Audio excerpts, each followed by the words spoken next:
Hi friends, in this video we are going to derive the second equation of motion, the equation showing position time relation.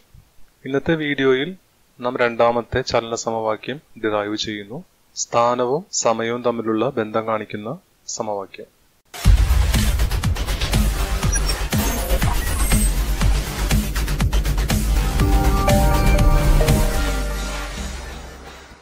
Just analyze the graph given in the video. ഈ വീഡിയോയിൽ കാണുന്ന graph ഒന്ന് പരിശോധിക്കാം. It's the velocity time graph of an object which is traveling with uniform acceleration. സമത്വരണത്തിൽ സഞ്ചരിക്കുന്ന ഒരു വസ്തുവിന്റെ സമയ പ്രവേഗ ഗ്രാഫാണ് വീഡിയോയിൽ കാണിച്ചിരിക്കുന്നത്. We have already said that the velocity time graph of a uniformly accelerated body will be an inclined straight line. സമത്വരണത്തിൽ സഞ്ചരിച്ചുകൊണ്ടിരിക്കുന്ന ഒരു വസ്തുവിന്റെ graph എപ്പോഴും ഒരു ചരിഞ്ഞ നേർരേഖയായിരിക്കുമെന്ന് നാം മുൻപത്തെ ക്ലാസ്സുകളിൽ പഠിച്ചിട്ടുണ്ട്. Using this graph, we have to find the displacement of the object in the time interval s to r. sr എന്ന സമയ ഇടവേളയ്ക്കുള്ളിലുള്ള വസ്തുവിന്റെ സ്ഥാനാന്തരം നമുക്ക് ഗ്രാഫ് ഉപയോഗിച്ച് കണക്കാക്കണം. We have already learned that the displacement of a body within a definite interval of time is equal to the area of the portion under velocity time graph. ഒരു പ്രത്യേക സമയ ഇടവേളയ്ക്ക് ഇടയിലുള്ള ഒരു വസ്തുവിന്റെ സ്ഥാനാന്തരം വെലോസിറ്റി ടൈം ഗ്രാഫിൽ നിന്ന് കണ്ടെത്താൻ ആ സമയ ഇടവേളയ്ക്ക് ഇടയിലുള്ള ഗ്രാഫിന്റെ ഭാഗത്തിന്റെ വിസ്തീർണം കണ്ടാൽ മതി എന്ന് നാം നേരത്തെ പഠിച്ചിട്ടുണ്ട്. In the previous classes we have learned that in order to calculate the displacement of the object between the time interval a and d, we calculated the area of the square ABCD. AD എന്ന് പറയുന്ന സമയ ഇടവേളയ്ക്ക് ഇടയിലുള്ള വസ്തുവിന്റെ സ്ഥാനാന്തരം കാണാൻ ഈ velocity time ഗ്രാഫിൽ നിന്ന് ചതുരം ABCDയുടെ വിസ്തീർണം നാം കണക്കാക്കി.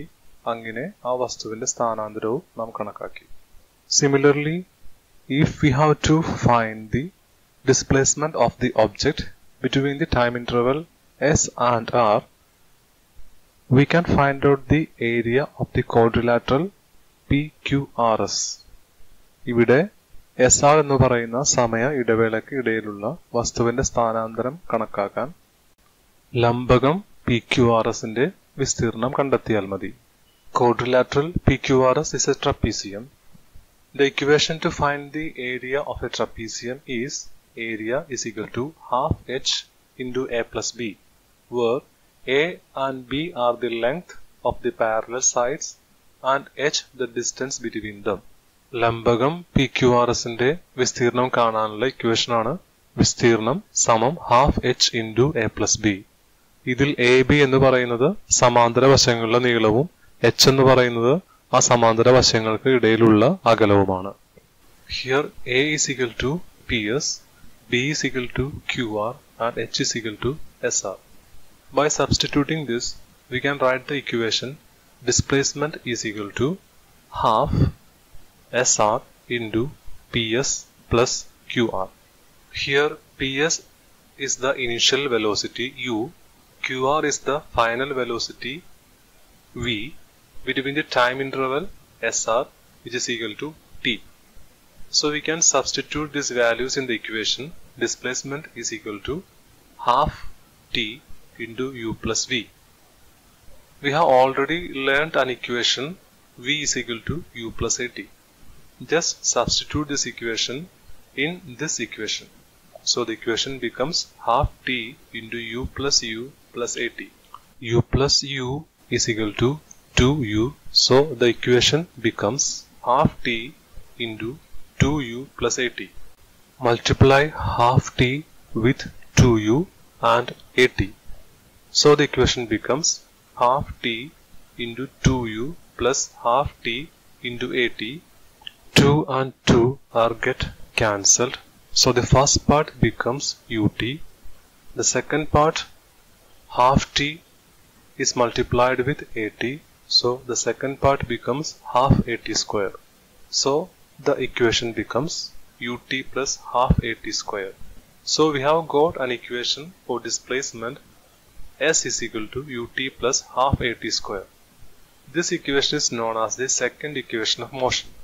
ഇതാണ് രണ്ടാം ചലന സമവാക്യം.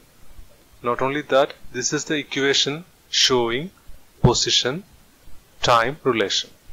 Using this equation, we can calculate the displacement of a body if we know the initial velocity, time interval and the acceleration. ഒരു വസ്തുവിന്റെ ആദ്യ പ്രവേഗവും സമയവും അതുപോലെ അതിന്റെ ത്വരണവും അറിയാമെങ്കിൽ ആ വസ്തുവിന്റെ സ്ഥാനാന്തരം കണ്ടെത്താൻ ഈ ഇക്വേഷൻ ഉപയോഗിക്കാം.